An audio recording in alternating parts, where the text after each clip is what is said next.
Hello everyone, ಎಲ್ಲರೂ ಹೇಗಿದ್ದೀರಾ? Hope ಎಲ್ಲರೂ ಚೆನ್ನಾಗಿದ್ದೀರಾ ಅಂತ.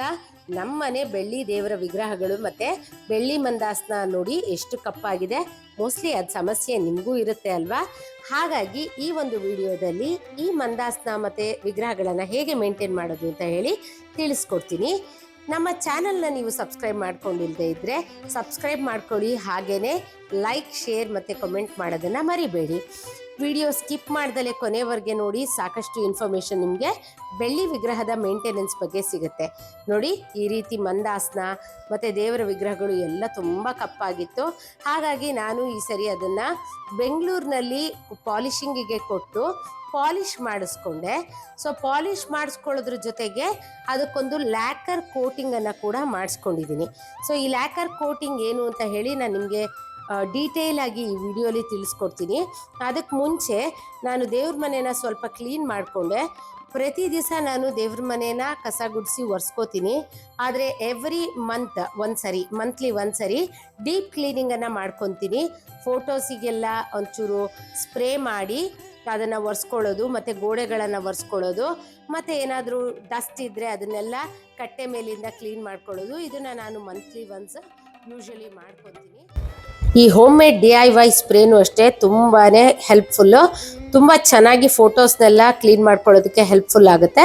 ಅದನ್ನೇ ಸ್ಪ್ರೇ ಮಾಡಿಕೊಂಡು ನಾನು ಫೋಟೋ ಎಲ್ಲ ಒರೆಸ್ಕೊಂಡಿದ್ದೀನಿ. ಜೊತೆಗೆ ಗೋಡೆಗಳನ್ನು ಕೂಡ ನಾನು ಒರೆಸ್ಕೊಂಡು ಕ್ಲೀನ್ ಮಾಡ್ಕೊತೀನಿ, ಯಾಕಂದರೆ ಸ್ವಲ್ಪ ಸಣ್ಣ ಡಸ್ಟ್ ಇರುತ್ತೆ ಅಂತ ಹೇಳಿ.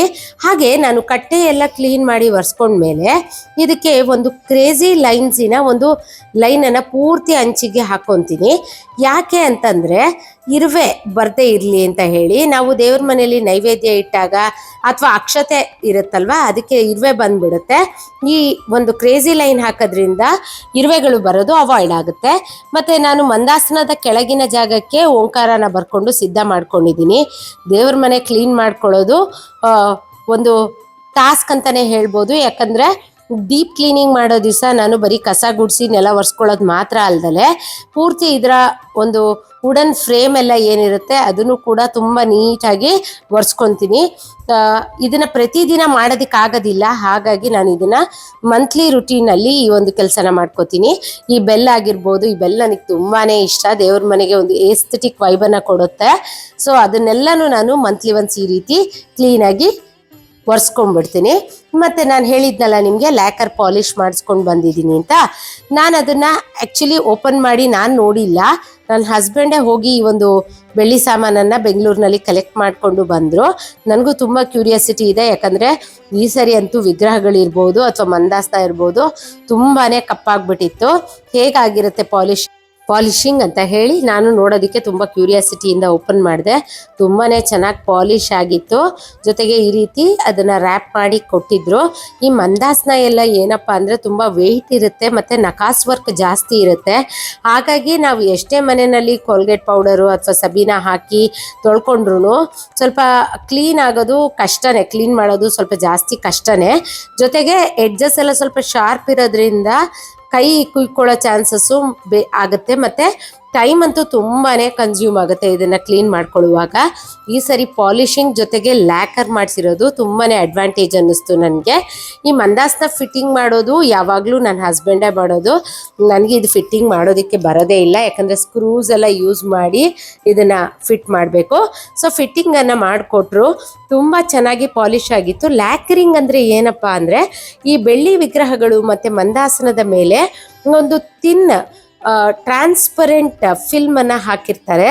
ಅಂದರೆ ಈಗ ಫಾರ್ ಎಕ್ಸಾಂಪಲ್ ನಾವು ನಮ್ಮ ನೇಲ್ ಪಾಲಿಷ್ ಮೇಲೆ ಒಂದು ಟ್ರಾನ್ಸ್ಪರೆಂಟ್ ಕೋಟಿಂಗನ್ನು ಹಾಕ್ಕೊತೀವಲ್ಲ, ಹೆಚ್ಚು ಕಮ್ಮಿ ಅದೇ ಥರ ಅದು ಟ್ರಾನ್ಸ್ಪರೆಂಟ್ ಕೋಟ್ ಏನು ಕಾಣಿಸೋದಿಲ್ಲ. ಬಟ್ ಅದು ಏನಾಗುತ್ತೆ ಅಂದರೆ ನಾವು ಬೆಳ್ಳಿ ವಿಗ್ರಹಗಳನ್ನು ಮತ್ತು ಮಂದಾಸನ ಎಲ್ಲ ಇಟ್ಟಾಗ ಗಾಳಿಗೆ ಎಕ್ಸ್ಪೋಸ್ ಆಗಿ ಅದು ಭಾಳ ಬೇಗ ಕಪ್ಪಾಗ್ಬಿಡುತ್ತಲ್ವ. ಅದ್ರ ಬದಲು ಈ ಒಂದು ಲ್ಯಾಕರಿಂಗ್ ಪಾಲಿಷನ್ನು ಮಾಡಿಸಿದ್ರೆ ಕಪ್ಪಾಗೋಂಥ ಸಾಧ್ಯತೆಗಳು ಕಡಿಮೆ ಆಗುತ್ತೆ ಅಂತ ಹೇಳಿ ಈ ಒಂದು ಪಾಲಿಷಿಂಗನ್ನು ನಾನು ವಿಗ್ರಹಗಳಿಗೆ ಮತ್ತು ಮಂದಾಸನಕ್ಕೆ ಎರಡಕ್ಕೂ ಈ ಸರಿ ಮಾಡಿಸಿದ್ದೀನಿ. ಸೊ ಈ ಮಂದಾಸನ ಮತ್ತು ವಿಗ್ರಹಗಳನ್ನು ಪಾಲಿಷಿಂಗ್ ಲ್ಯಾಕರ್ ಮಾಡಿಸ್ಕೊಳ್ಳೋದ್ರಿಂದ ಅಡ್ವಾಂಟೇಜ್ ಏನು ಅಂತಂದರೆ ನಾವು ಪ್ರತಿ ಸರಿ ಇದನ್ನು ಸಬೀನಾ ಅಥವಾ ಕಾಲ್ಗೇಟ್ ಹಾಕಿ ಉಜ್ಜಬೇಕಾಗಲ್ಲ. ಈಗ ಅವ್ರು ಹೇಳಿದ್ರು ನನಗೆ ಇದನ್ನು ಏನಿದ್ರು ಒದ್ದೆ ಆಗಿರೋಂಥ ಒಂದು ಮಲ್ಲು ಬಟ್ಟೆ ಅಥವಾ ಸಾಫ್ಟ್ ಆಗಿರೋ ಕ್ಲಾತನ್ನು ತಗೊಂಡು ವೈಪ್ ಮಾಡಿಕೊಂಡ್ರೆ ಸಾಕು, ಕ್ಲೀನ್ ಆಗುತ್ತೆ ಅಂತ ಹೇಳಿ. ಈ ಲ್ಯಾಕರ್ ಪಾಲಿಷ್ ಮಾಡಿಸಿದ್ಮೇಲೆ ಇದನ್ನು ಮತ್ತೆ ಉಜ್ಜಿ ತೊಳೆಯೋ ಹಾಗೆ ಇಲ್ಲ. ಸೊ ಎಷ್ಟು ಲೈಫ್ ಬರುತ್ತೆ ಅಂತ ಹೇಳಿ ನಾನು ವಿಚಾರಿಸಿದಾಗ ಅವರು ಸುಮಾರು 2 ವರ್ಷದವರೆಗೂ ಈ ಪಾಲಿಷಿಂಗ್ ಹಾಳಾಗಲ್ಲ ಅಂತ ಹೇಳಿದರೆ, which is a plus point.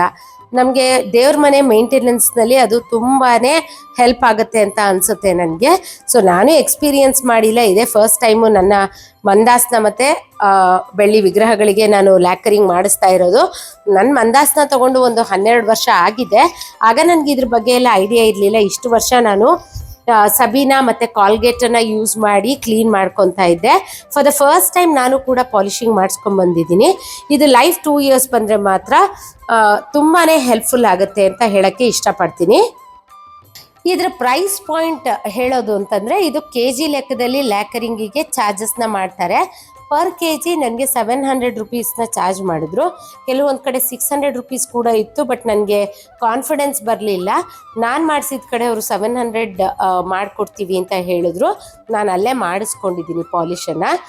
ಮತ್ತು ನಾನು ದೇವರುಗಳಿಗೆಲ್ಲ ಕುಂಕುಮ ಇಟ್ಕೊಂಡು ಅದಕ್ಕೆ ಹಾರಗಳು, ಚಿಕ್ಕ ಚಿಕ್ಕ ಹಾರಗಳು ಮತ್ತು ಸರ ಇಟ್ಕೊಂಡಿದ್ದೀನಿ.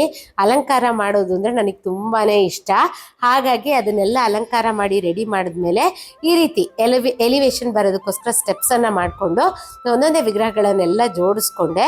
ಈ ಲ್ಯಾಕರ್ ಪಾಲಿಶು ಬಿಸಿ ತಾಕುವಂತಹ ಐಟಮ್ಸ್ಗೆ, ಅಂದರೆ ದೀಪಗಳಿಗೆ ಮಾಡಿಸೋದಕ್ಕೆ ಆಗೋದಿಲ್ಲ.